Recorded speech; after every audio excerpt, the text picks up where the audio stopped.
বিশেষ করে বিগত সরকারের আমলে আমাদের সুন্নি জগতের বিশিষ্ট আলেম এবং মিডিয়া ব্যক্তিত্ব, যিনি মিডিয়াতে এই বাতিল এজিদি শক্তিগুলোর বিরুদ্ধে যিনি সোচ্চার ছিলেন, যিনি দুশমনের রাসূলদের বিরুদ্ধে যিনি সোচ্চার ছিলেন, ওনাকে জবাই করে নির্মমভাবে শহীদ করা হয়েছে।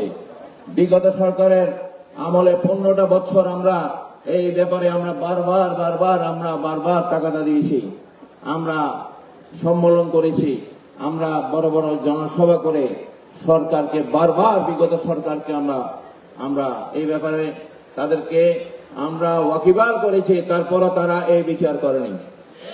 আল্লামা নুরুল ইসলাম ফারুকীর বিচার আমরা পাইনি। একইভাবে বর্তমান সরকারের আমলে আল্লামা রইসুদ্দিন, তার একটাই অপরাধ ছিল, সে আহলে সুন্নাত ওয়াল জামাতের সমর্থক ছিল। সে কোন রাজনৈতিক দলের কোন নেতাও ছিল না, কর্মীও ছিল না। তার একটাই অপরাধ ছিল, সে সুন্নি ছিল।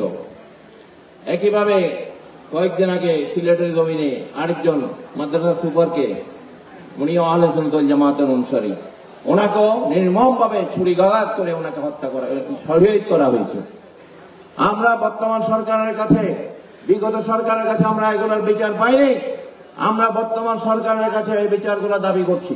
বর্তমান অন্তর্বর্তীকালীন সরকার, আমরা জানি ওনারা সমস্ত দলমতের ঊর্ধ্বে, ওনারা এই হত্যাকারীদের বিচার আমরা ওনাদের মাধ্যমে দেখতে চাই। এই বর্তমান সরকারের ধর্ম